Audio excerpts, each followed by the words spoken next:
홍콩 후짜. 네, 안녕하세요. 반갑습니다. 여러분들의 홍콩쌤입니다. 제가 이제 교사로서 한 16년 동안 근무했고, 또 EBS 강사로서도 13년 정도, 그 밖에 뭐 여러 가지 프로그램 했고, 유튜브도 한 7년 정도 했죠. 근데 가장 저한테 큰 스펙은 제가 제 아이를 이렇게 키워가고 있다는 겁니다. 그래서 제가 가르쳐 왔던 거에서 저희 아이가 이제 크고 있는 거, 그 지점이 이제 만나가지고 반의 어떤 좀 물길이 됐습니다. 그래서 제가 제 아이를 이제 지도하는 데 있어서 로드맵에 대해서 저번에 한번 공유를 드렸고, 그때는 어렸을 때부터 이제 초등학교 때까지 어떻게 이렇게 중간중간에 이렇게 조금씩 이제 대응을 하면서 변화가 있을 때 이렇게 대처할 것인가 라는 큰 그림을 드렸습니다. 그래서 기본적으로는 저희 집 같은 경우에는 그렇죠, 3세부터 해가지고 이렇게 3세부터 해서 사실은 8세, 9세 등 이렇게까지 사실은 소리 노출했습니다. 소리 노출을 했었고, 유튜브 활용했었고, 그 다음에 그냥 오디오 음성도 활용을 했었고, 이런 식으로 이제 소리를 그래도 노출해줬습니다. 가랑비 전법 썼죠, 그죠? 사랑비랑 가랑비 전법을 써가지고 소리를 쭉 들어왔었고, 첫째 같은 건 거북이고, 둘째 이제 토끼다. 이렇게 해가지고 토끼가 너무 과하게 뛰어오게 되면 거북이가 위협감을 느낄 수 있기 때문에 구석에 토끼 데리고 와가지고, 야, 너 겁나 잘하니까 너무 잘하고 있어, 조금만 천천히 가도 돼 라고 아예 형아에 대한 말은 하지 않고 토끼 자체 페이스에 대한 이야기만 해줬습니다. 왜냐면 얘가 또 형아랑 비교한다고 하면 엄청 또 맘 상할 수도 있잖아요. 우리 토끼가 잘하는데 기죽일 수도 있고. 여튼 이 둘을 항상 저는 생각하면서 했고, 자, 그 다음에 초등학교 이제 1에서 2 사이에 파닉스를 했죠, 그죠? 파닉스 할 때는 알파블럭스라든지, 그 다음에 알파블럭스라든지, 새벽이라서 머리가 막 안 돌아가네. 알파블럭스라든지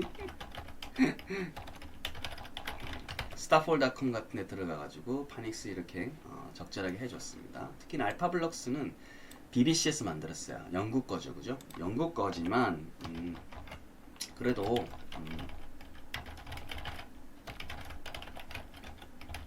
영국 발음은 괜찮습니다. 크게 독이 되지 않습니다. 그 뒤에 중심 잡아도 뒤에 이렇게 쭉 이렇게 미국식으로 또 들려주면 애가 자리 잡아가니까 너무 걱정 안 해도 됩니다.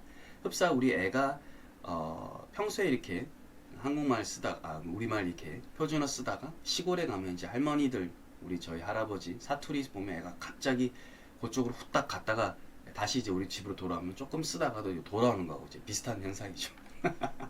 그 사투리 보고, 야, 넌 왜 이렇게 사투리를 쓰냐 하고 막 스트레스 받으면 안 되겠죠, 그죠? 그래서 괜찮습니다. 영국 발음이라도 하는 게 어디예요? 훌륭하죠, 그죠? 자, 이런 식으로 해서 파닉스를 좀 떼주고, 그 다음에 아주 쉬운 책들,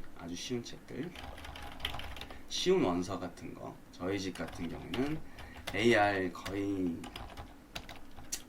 AR 1점대 정도 되는 책들 가지고 이렇게 떠듬떠듬 이제 같이 읽어주기 이렇게 좀 시작을 했고, 그 다음에 그림책 같은 거, 그림책은 그래서 제가 자기 전에 참 많이 읽어주는 편입니다. 최대한 제 시간을 쪼개서. 그래서 그림책 읽어주다가 저는 깍 하고 이렇게 많이 잤죠. 네, 많이 잤죠. 이렇게 많이 잤고, 그림책 진짜 계속 읽어줄 겁니다. 왜냐면 그림책에서 관계성 나오고, 그렇죠, 엄마 아빠의 살아가는 이야기도 들려줄 수 있고, 아이들의 이야기를 들을 수도 있습니다. 보통은 우리 부모들이 아이들한테만 물어보죠. 너는 어땠어? 뭔 좋아? 애들한테만 물어보는데 나올 수 있는 게 한계가 있어요. 가끔 터지기도 하지만 좋은 게. 그래서 엄마 아빠는 오늘 하루가 이랬고 이랬었어, 기분이. 이런 거 알려주기도 하고, 애들이 또 그러면 자기도 이야기 나오기도 합니다. 그래서 주거니 받거니 하는 게 참 좋은 것 같아요. 그래서 그림책 좋죠, 그죠? 특히나 이제 그림책 안에는 이미지가 있고, 그 안에는 또 색깔도 있고, 이러다 보니까 애들이 그 이미지를 보면서 활자에 대한 두려움 진짜 많이 줄어드는 것 같아요. 그래서 너무 어렵지 않은 아이가 좋아하는 그림책 선택해서 계속 같이 보는 거예요. 하고 뭐 원서 같은 거 조금씩 이제 보게 하고, 이게 이제 뭐 평소에 그냥 그림책을 애가 보게 해도 되고 왔다 갔다 해도 관계 없는 것 같습니다. 여튼 이런 식으로 저희 집은 이렇게 많이 했었고,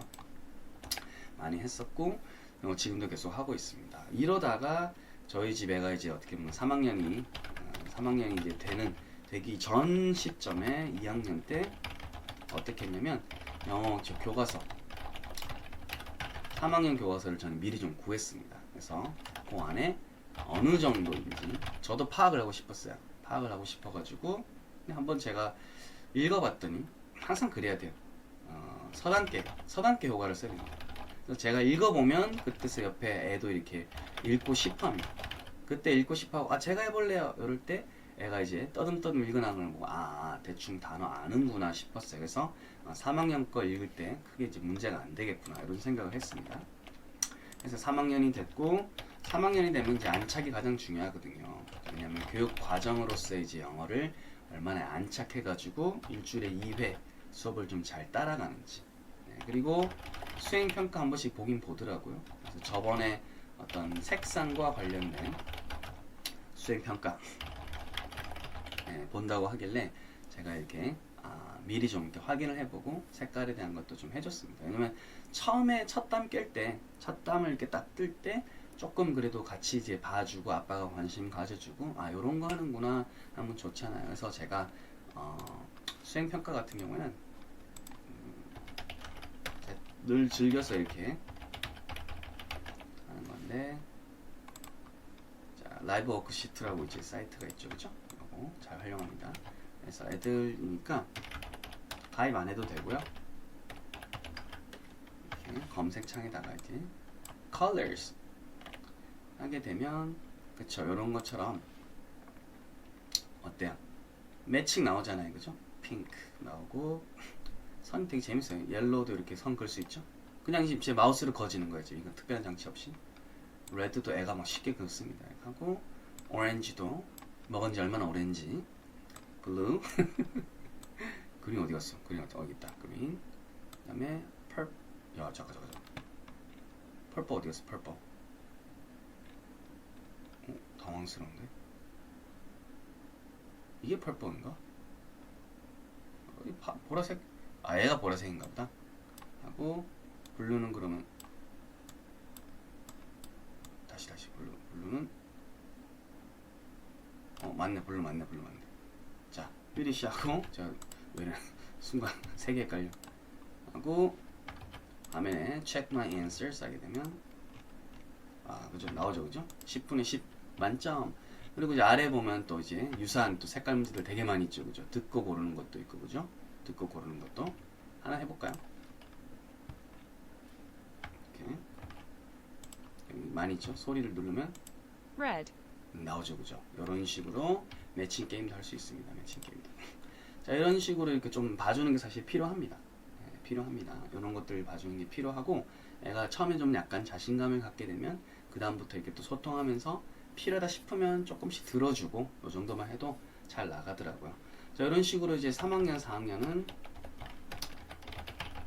다시 이렇게 비슷합니다. 수준이 비슷하고 5에서 6이 좀 이렇게 좀 이제 점프합니다. 점프하니까 요 시기를 이제 잘 넘겨줘야겠죠. 5, 6 넘어갈 때도 한번 좀 관찰해주면 되고, 필요하면 5, 6 넘어갈 때쯤은 학원, 기관을 써주는 것도 그것도 하나의 방법입니다. 왜? 뭔가 수준이 딱 점프될 때는 관찰을 하고 필요하다 싶으면 미리 좀 이야기를 해가지고 처방하는 것도 괜찮습니다. 네. 사태가 터진 다음에 두려움에 질려서 뭔가 하려고 하면 좋은 선택을 내릴 수 없는 거 비슷하죠. 자, 그리고 요 3, 4학년 사이에는 3, 4학년 사이에는 자, 사실은 이제 영어 독서를 이제 계속했죠. 영어 독서를 계속하고 있고, 지금은 페파피그를 하고 있습니다. 페파피그는 아까 이제 우리 AR 1점 때보다는 훨씬 어렵긴 하죠, 그죠? 훨씬 어렵고, 요거 애가 좋아해서 그냥 시키는 거고요. 역시나 우연한 일이긴 한데, 영어가 또 영국 영어잖아요, 그죠? 이거 페파피그 같은 경우에 장점은 유튜브에서 또 찾아보면 하루 종일 해요. 라이브를 24시간 합니다, 얘네들. 어디 갔어? 공식 채널. 그렇죠? 대단합니다. 24시간 아니네? 잘 때는 안 하네. 보통 24시간 한다고 책에 쓰여 있던데. 책에 쓰여 있던데. 라이브가 아니구만. 근데 보면 깨어있는 시간에 보면 대부분 다 라이브로 이렇게 쭉 되고 있어요. 라이브를. 근데 어쨌든 60분 이렇게 다 있는데, 처음부터 한글 보여주지 마시고, 아 이거 한글이라서 그렇구나. 죄송합니다. 아 그렇지, 요거지 요거. 그렇지, 라이브 하죠, 그죠? 페퍼픽 영어로 하시면 2080만 명짜리 실시간에 됐죠, 그죠? 그럼 얘네들 하루 종일 하는 거예요.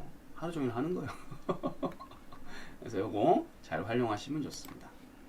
자, 이렇게 해가지고 하고, 저는 그림책 계속 읽어주고, 얘를 가지고 이제 페파피그 같은 경우에는 영상도 보여주고, 실물 독서도 하고, 자기 전에 읽어주기도 해가지고, 사실은 저는 전자독서도 좋아하지만 실물 독서하고 어쨌든 병행시키려고 합니다.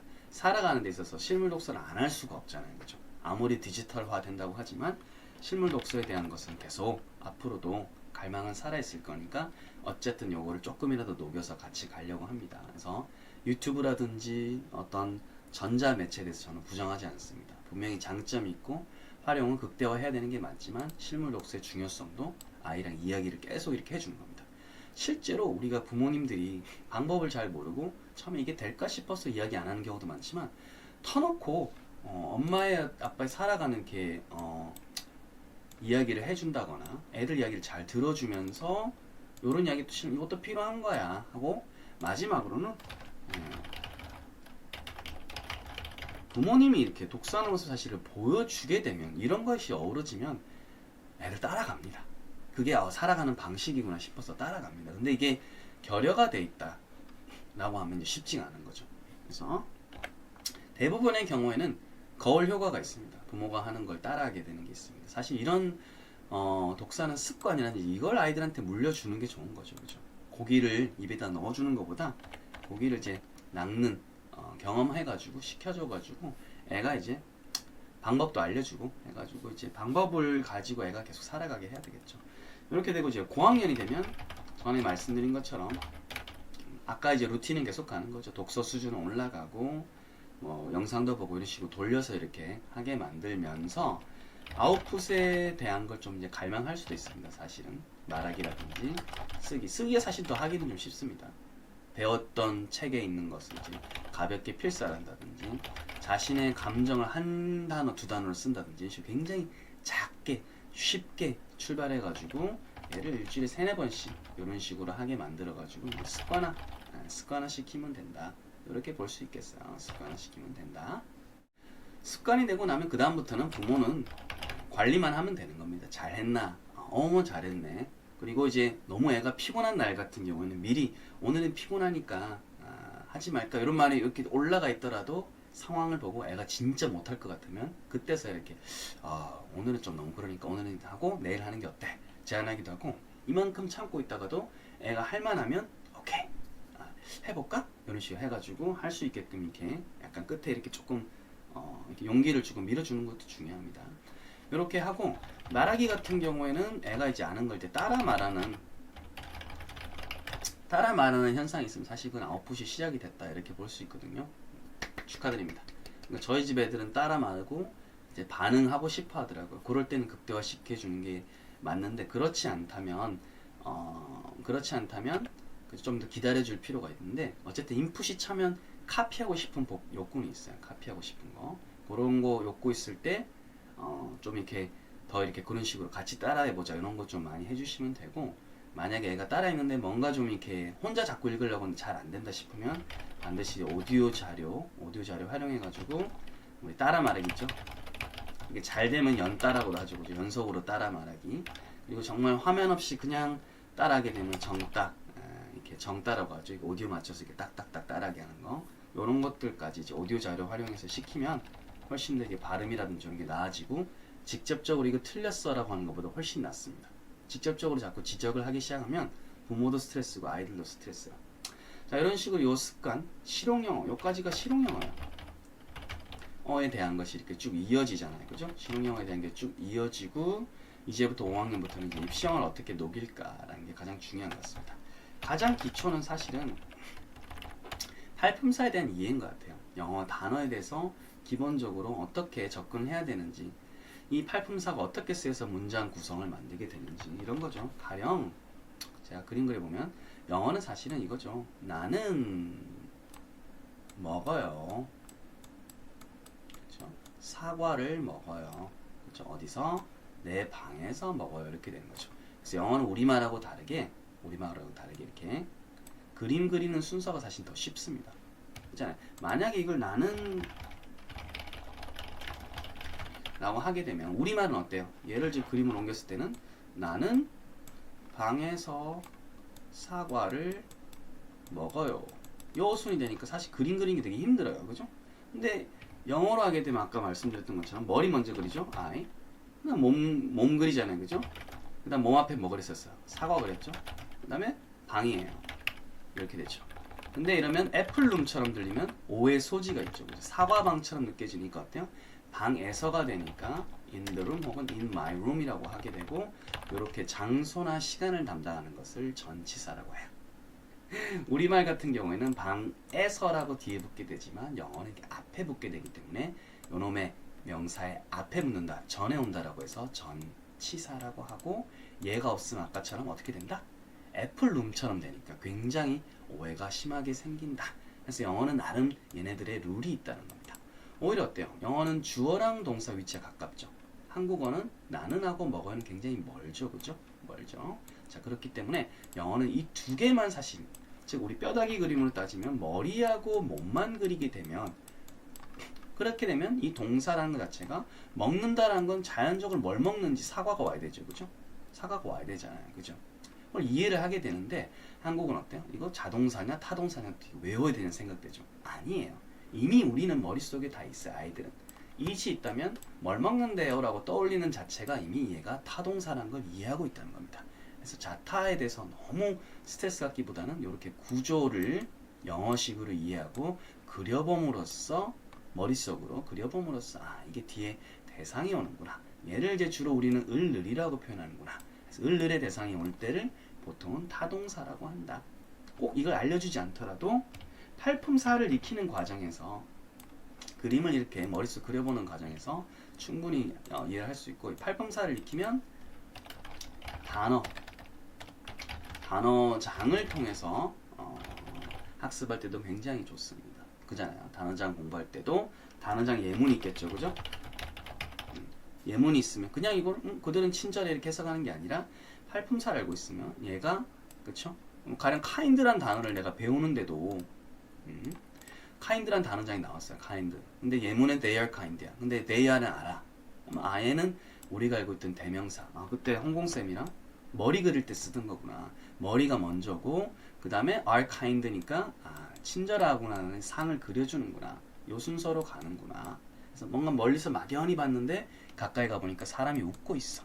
요런 느낌이구나 라는 걸 알 수 있고 kind라는 이 단어가 문장 끝에 비동사하고 붙어서 올 수 있구나. 혹은 kind boy 이런 것처럼 명사 앞에 붙었을 수 있구나 라는 팔품사를 알면 위치에 대한 개념, 아까도 말했지만 영어는 위치가 엄청 중요하거든요. 이런 것도 알 수 있다. 그래서 팔품사를 안 다음에는 물론 이제 단어장, 중학교 단어장은 이제 교육 과정에 녹아 있는 것들을 이제 정제한 단어니까 굉장히 중요하겠죠, 그죠? 그 다음에 동시에 뭐다? 아, 그쵸? 영문법. 이렇게 같이 가면 좋습니다. 그래서 팔품사 정도 알고 단어장을 보면 효율성이 굉장히 높다는 거예요. 단어 외울 때 효율성. 그리고 단어 암기는 짧게 자주 하는 건 제가 뭐 여러 번 너무너무 많이 강조드렸죠. 제발 좀 그렇게 좀 바뀌었으면 좋겠습니다. 에빙하우스의 만각곡선을 살리면 되고 영문법은 강의를 반드시 수반을 해야 됩니다. 그래서 뭐 제 거 들으셔도 좋고 그리고 EBS 우리 정승익쌤이 EBS면 그래머 코치라든지 굉장히 훌륭한 강의 많이 하셨습니다. EBS도 무료고 훌륭합니다. 이정우쌤도 정우쌤 보고 있나? 녹화 가면 자주 뵀는데 정우쌤 강의도 또 굉장히 좀 탄탄합니다. 그래서 승익쌤 굉장히 베테랑이시죠, 그죠? 제가 굉장히 사랑하는 우리 승익쌤 강의 혹은 정우쌤 강의 이렇게 혹은 뭐 여유가 되면 홍콩 강의도 이렇게 들어주시면 감사하겠습니다. 취향에 맞게끔 들어주시면 될 것 같고 저는 아무래도 제가 교재를 썼기 때문에 제 강의에 최적화된 강의가 나올 수 있습니다. 영문법이나 그리고 이제 팔품사 할 때는 전공 초등영문법의 팔품사 편이라고 또 있습니다. 그래서 저는 이제 굉장히 거북이 학습자를 위주로 이렇게 했고 여기는 이제 EBS 강의들은 어떤 일반적인 굉장히 넓은 대중을 대상으로 하고 있습니다. 다들 좋은 강의니까 맞춰서 꼭 들어보십시오. 이런 식으로 5, 6학년 때 5, 6학년 때 사실은 이렇게 단어랑 문법 이 수반이 됐다 라고 하면 이제부터 중학교, 고등학교 되겠습니다. 사실 이게 5, 6학년 때 했던 것이 중학교 내용이 되겠죠. 그죠? 중학교 내용 되니까 중1이 되면 사실은 5, 6학년 때 했던 거 다시 반복해 보는 겁니다. 복습하는 거예요. 복습하고 예, 학교 생활에 안착하는 것이 굉장히 중요합니다. 학교 생활에 안착하는 것이 그렇잖아요. 학교 급이 바뀌었어요. 초에서 중학교로 바뀌는 건 아이들한테 굉장히 좀 스트레스입니다. 그렇죠? 교우 관계도 달라지고 내가 통학에 대한 게 또 이렇게 달라지고 이 모든 루틴이 바뀌는 거는 어마어마한 스트레스예요. 아이들이 루틴이 빨리 잡을 수 있도록 그게 통학에 관계된 거든 교우 관계도 많이 경청해 주는 게 좋습니다. 이 시기 때는 사실 부모가 자기 하루를 이야기하는 것보다 들어주는 게 되게 중요한 것 같더라고요. 애가 방문 닫고 들어갈 수도 있습니다. 제가 중학교 담임을 해봤었잖아요. 그죠? 중2 담임 장난 아니었습니다. 근데 애들이 집에서 말 안 하는데 저한테는 말을 진짜 많이 했었어요. 제가 정말 많이 들어주고 그렇게 했던 기억이 납니다. 그럼 마음속에 있는 이야기 막 드러나더라고요. 네, 그런 식으로 돼 있고 학교 쌤들을 좀 잘 뚫어놓는 게 좋습니다. 뭐 괴롭히라는 건 아니고 우리 애가 요러요러한데 좀 도움이 필요합니다. 참 딱 요 정도 말이 참 좋은 것 같아요. 요런 면에서 좀 도움이 필요한 것 같아요. 제가 이렇게 하고는 있는데 부족한 것 같습니다. 선생님 좀 요 정도만 말해도 보통은 많이들 도와주시고 저 같은 경우에도 정말 제 뭐 사촌이다, 뭐 조카다 생각하고 정말 많이 도와줬던 기억이 있습니다. 아무래도 좀 신경을 더 쓰게 되죠. 학교 쌤들을 최대한 이렇게 활용을 해서 애가 이렇게 학교 생활에 안착할 수 있도록 도와주는 게 영어보다 사실은 더 중요합니다. 그게 돼야 사실은 그 다음에 학습이 오는 거죠. 그러면 5, 6학년 때 했던 영어 같은 거 있죠, 그죠? 다시 한 복습을 시키는 건데 이때는 복습할 때는 문제풀이 하는 것보다는 자기 언어로 표현하게 하는 게 좋습니다. 즉 설명을 하는 식으로 하는 게 좋죠. 집에 이렇게 칠판 같은 거 읽고 나면 진짜 좋은 거죠. 그래서 그렇게 하기도 좋고 책 보면서 다시 강의를 보는 거는 비추입니다. 비추천이고 교재를 넘겨가면서 예문을 해석을 해본다든지 아까처럼 이렇게 칠판 같은 거 집에 전 칠판 만들 거거든요. 원래도 있었고 칠판 다시 이제 만들 겁니다. 지금 없는데 이 판에다가 설명을 이제 하면 잘하면 이렇게 뭐 메리트를 주는 거죠. 이렇게 용돈을 좀 주든지. 그래서 이 설명을 하는 식으로 하는 게 그냥 강의 보는 것보다는 다음 단계가 돼요. 왜? 설명을 하다 보면 막히는 지점이 나오는데 이게 바로 이제 메타인지의 시작입니다. 이제 중고등학교 때는 이제 메타인지 싸움이에요. 내가 뭘 모르는지를 정확하게 이제 아는 것, 생각하게 만드는 겁니다. 설명을 해봐야 막히는 지점이 나오고 그게 이제 시험에서도 난리 나는 포인트가 되는 겁니다. 아시겠죠? 난리 나는 포인트가 된다. 자, 이렇게 1학년 때 개념을 다시 잡는 거다. 왜냐면 일제고사가 이제 없는 시기입니다. 일제고사가 없어요. 자, 그래서 많은 분들이 어떻게 생각하냐면 이 1학년 때 이런 과정을 딱히 하진 않고 2학년 진급을 해서 그때는 일제고사가 있죠? 있잖아요. 시험을 보니까 시험 보려니까 어때요? 벼락치기로 문제풀이 막 하고 본문 외우게 하죠? 그잖아요. 아이고. 그러다 보니까 벼락치기 많은 걸 하고 또 처음으로 이제 시험을 보게 되니까 그래서 이제 초등학교 5, 6학년 때보다 중 2학년 때 갑자기 어려워진다라고 이제 우리가 어떻게 보면 오해하는 현상이 생기는 건데 사실은 그렇진 않습니다. 1학년 때 개념을 다시 잡고 그렇죠. 1학년 2학기라든지 혹은 2학년 넘어가는 겨울방학 때는 문제 풀어줘야 됩니다. 어법 문항이라든지 서술형 문항 같은 거 부지런히 풀어주세요. 이건 루틴 필요합니다. 이건 이때 풀어주는 게 아주 적기입니다. 적기의 한 땀. 홍공이 강조하는 철학이죠, 그죠? 그래서 이런 식으로 하고 이제 보게 되면 이때 다 같이 이렇게 공부하더라도 훨씬 더 좋은 효율을 얻을 수 있고 본문 외우기 같은 경우에는 하지 말라고 제가 말씀드렸죠, 그죠? 영상 끝에다가 제가 하이라이트를 걸겠습니다. 전에 본문 외우지 않고 공부하는 방법. 이런 식으로 2학년, 3학년은 이렇게 이제 가게 되는 겁니다. 특히나 제가 끝에 추천하는 영상은 꼭 보세요. 본문 외우지 않고도 공부를 할 수가 있습니다. 서술형이라든지 이것도 본인이 직접 출제해 보면서 공부를 이제 할 수 있습니다. 그 지점. 그 3학년이 이제 됐죠? 이제 3학년 2학기 때가 되면 사실 이제 어떻게 되냐?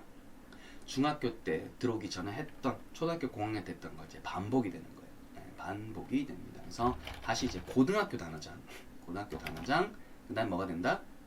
그리고 고등학교 문법 이런 식으로 이제 반복이 되게 됩니다. 자, 제가 좀 더 디테일한 거 좀 말씀드릴게요. 중학교 이제 2, 3학년 때 공부를 이제 이런 식으로 내신을 공부한다고 했는데 이 안에 이제 단어가 또 나온다든지 독해는 또 어떻게 되느냐 구체적으로 질문할 수 있습니다.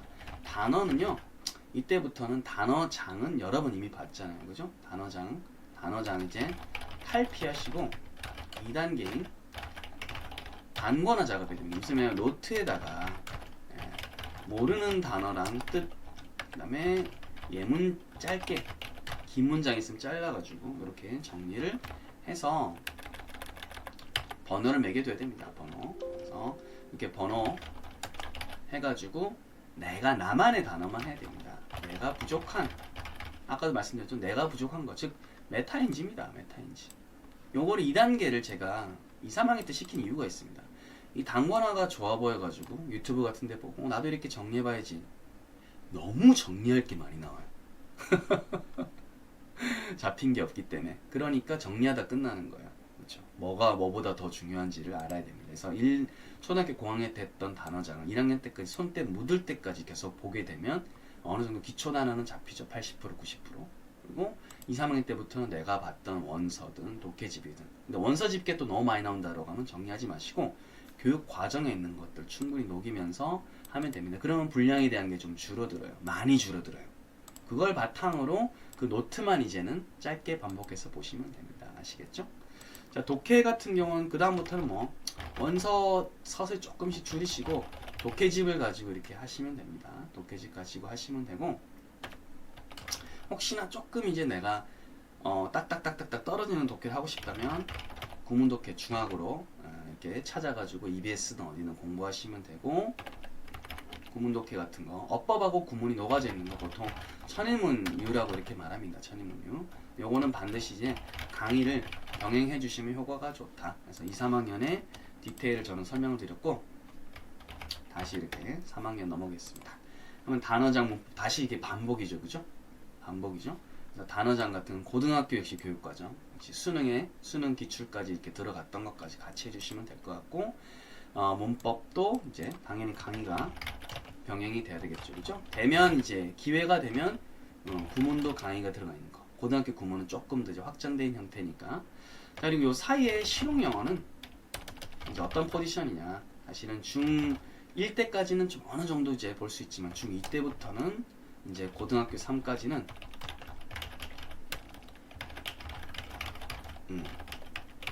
즐거움을 위한 독서 시청 공부하다가 좀 힘들 때 보는 요소를 이렇게 하면 될 것 같고 고등학교 때는 진로 관계된 원서 한 권에서 한 2권 정도 읽어두면 생기부 활용할 때 조금 좋고 나중에 면접할 때도 할 말이 있을 겁니다. 그 정도면 된다.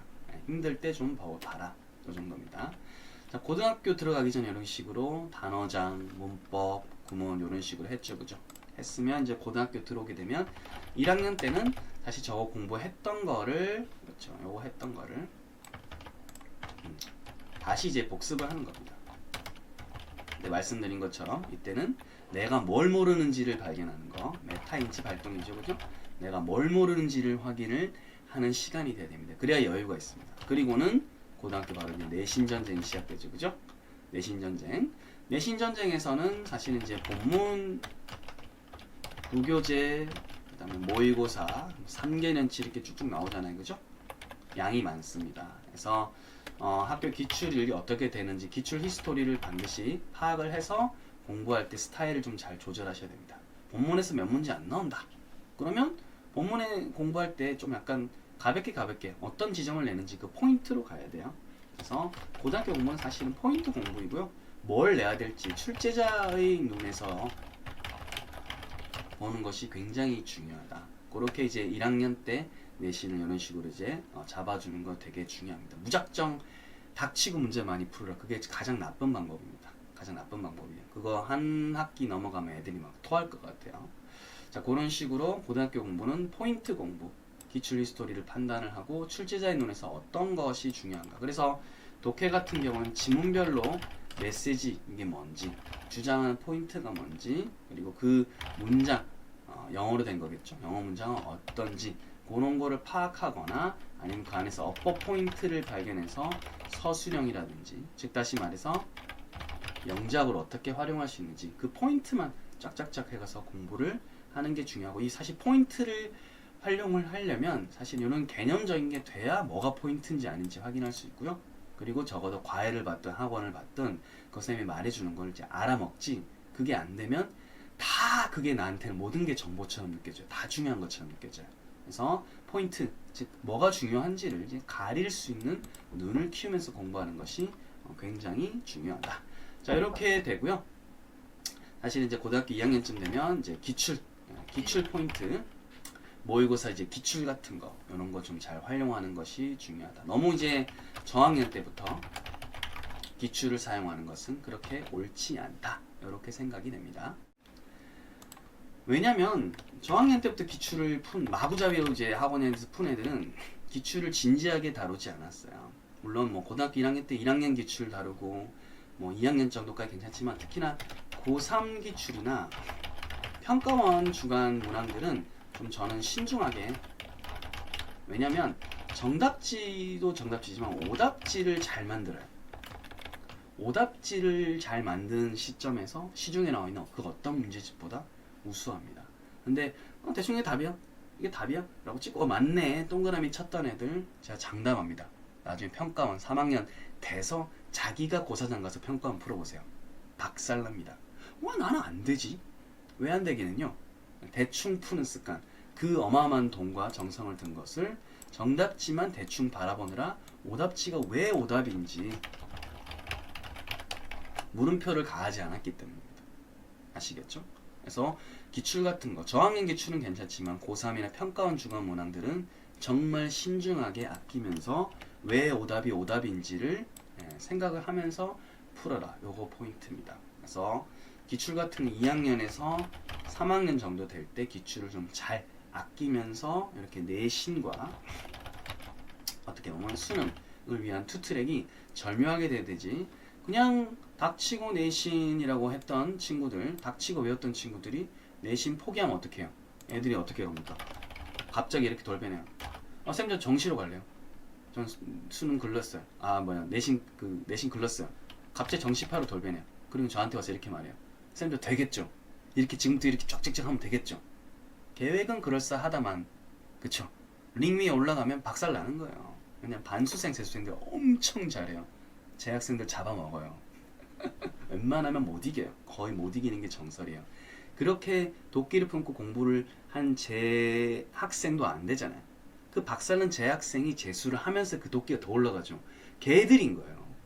개들인 거예요. 혹은 이게 의대 갈래도 못 가고 이렇게 스카이 갔던 애들이 반수해볼까, 이런 애들인 거예요. 겁나 무서워요. 그러니까 정시를 할 때는 걔들이랑 경쟁을 할 수 있기 때문에 일단은 도망갈 구멍을 도피성으로 이렇게 정시 안 했으면 좋겠어요. 이렇게 투트랙을 잘 타고 가야 됩니다. 끝까지 카드를 절묘하게 쓰겠다. 이거 한다고 내신이 줄어들고 이거 한다고 내신 무조건 줄어드는 스탯의 관계는 아니에요. 제로섬 게임 자체는 아니고 효율적으로 투트랙 어쨌든 타야 됩니다. 학생으로 쓸 수 있는 카드를 최대한 잘 쓰게 하면서 입시 정책이 어떻게 바뀌는지 관찰하면서 여기에 대해서 대응을 해주는 게 필요하다. 그래서 이런 식으로 영어가 점점 입시 영어로 이제 확장이 된다는 걸 제가 보여드렸습니다. 그래서 굉장히 좀 길었는데 여기 전체적인 큰 그림이 좀 도움이 됐기를 바라고, 더 이제 궁금한 것들 있으면 또 댓글에 남겨주시면 감사하겠습니다. 궁금 후짜!